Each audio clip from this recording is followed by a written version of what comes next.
Hello friends, तो मैं लेकर के आई हूँ आप लोगों के लिए लेसन प्लान की डिटेल्स। लेसन प्लान कैसे बनाते हैं, हमारी नर्सिंग में लेसन प्लान का क्या यूज़ होता है, कैसे प्रिपेयर किया जाता है। जब कोई टीचर हमें कहता है लेसन प्लान प्रिपेयर करने के लिए, उसका फॉर्मेट आज मैं आप लोगों को फुल डिटेल पे एक्सप्लेन करूँगी।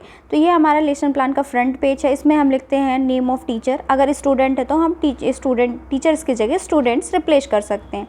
देन हम सब्जेक्ट लिखते हैं, जिस सब्जेक्ट का हम क्या करते हैं, बनाते हैं लेसन प्लान। देन टॉपिक, जो हमें टॉपिक मिला हुआ होता है।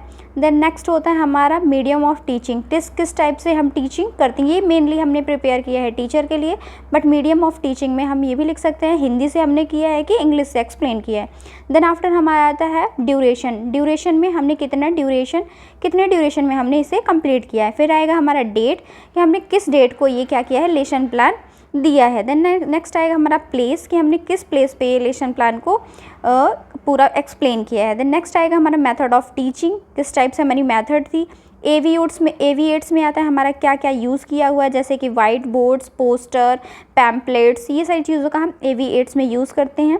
देन आफ्टर लास्ट वन आता है हमारा प्रीवियस नॉलेज में हम ये देखते हैं कि जो भी स्टूडेंट्स या फिर कम्युनिटी एरिया में हम जो लेसन प्लान बता रहे हैं, तो उसके रिगार्डिंग हम उसको क्या करते हैं, नॉलेज को गेन करते हैं, नॉलेज के बारे में पता करते हैं कि उन्हें कितना नॉलेज है। देन नेक्स्ट हम किसके बारे में लिखते हैं, ऑब्जेक्टिव्स के बारे में। ऑब्जेक्टिव्स, इसमें हमारा जनरल ऑब्जेक्टिव होता है और स्पेसिफिक ऑब्जेक्टिव होते हैं। जनरल ऑब्जेक्टिव्स में हम ये लिखते हैं कि किस टॉपिक पे हमने क्या किया है, हम लेसन प्लान प्रिपेयर किए हैं। देन स्पेसिफिक ऑब्जेक्टिव्स में हमारा एज लाइक क्वेश्चन टाइप्स के हम पॉइंट्स को प्रिपेयर करते हैं। देन थर्ड वन हमारा है मेन पार्ट्स मतलब कि इसमें यहाँ से हमारा थर्ड पार्ट है, यहाँ से हमारा लेसन प्लान स्टार्ट होता है।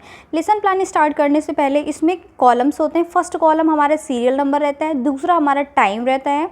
देन थर्ड वन हमारा स्पेसिफिक ऑब्जेक्टिव्स, जो हमने क्या बनाया था, ऑब्जेक्टिव्स में बनाया था स्पेसिफिक ऑब्जेक्टिव्स, उसे हम लिखते हैं। देन आफ्टर कंटेंट आता है, हम क्या कंटेंट, किस कंटेंट में किस बेसिस पे हम क्या कर रहे हैं, पूरा लेसन प्लान प्रिपेयर कर रहे हैं। देन आफ्टर हमारा आता है teaching learning activity column. Then last one आता है हमारा एवीएट्स एंड एक लास्ट हमारा कॉलम आता है, उसमें हम क्या लिखते हैं, इवैल्यूएशन, कि हमने क्या क्या क्वेश्चंस, जब हमने एक्सप्लेन किया तो उसमें क्या क्या क्वेश्चंस निकले। ये हमारा क्या था, थर्ड पार्ट था। देन हम फोर्थ वाले पार्ट में देखेंगे कि क्या है। तो ये हमारे लेसन प्लान का 4 पेज है। 4 पेज में हमारे, जैसे कि हम फर्स्ट वाले पे देखे थे क्या, डेफिनेशन एंड इंट्रोडक्शन, एंड दूसरे वाले पेज में हम ये फोर्थ पेज पे देख रहे हैं risk factor and sign symptoms. Main same column same है, सीरियल नंबर, टाइम लिखना है, स्पेसिफिक ऑब्जेक्टिव लिखना है, कंटेंट जो हम लिख रहे हैं, लर्निंग टीचिंग, जो हमने लर्निंग टीचिंग एक्टिविटी किस बेसिस पे हमने दिया है। देन एवीएट्स हमने क्या क्या यूज़ किया है। देन इवैल्यूएशन में हमने लास्ट में क्या क्वेश्चंस अराइज किए हैं। देन फिफ्थ नंबर हमारा पेज आता है। देन नेक्स्ट हमारा फिफ्थ नंबर पेज है। फिफ्थ नंबर में सेम है, रिस्क फैक्टर, साइन सिम्टम्स के बाद हमने डायग्नोस्टिक इवोल्यूशन के बारे में बताया है। इसमें भी सेम कॉलम से serial number, time, specific objectives, content, teaching learning activity, AV aids and evaluation. Then next हमारा management and last same column होता है, उसमें हम लोग लिखते हैं क्या, ट्रीटमेंट एंड प्रिवेंशन। एंड इसके बाद फिर हमारा लास्ट पेंशन के बाद हम लास्ट में समरी ऐड करते हैं। समरी के बाद हम लास्ट में बिब्लियोग्राफी ऐड करते हैं। ये हमारा जो हमारा लेसन प्लान होता है, ये 4 पेज का भी हो सकता है और 6 पेज का भी हो सकता है। मतलब हमारी कंटेंट के ऊपर डिपेंड होता है हमें कितने पेजेस का लेसन प्लान प्रिपेयर करना है। Okay, thank you for watching, may be it's a helpful for you.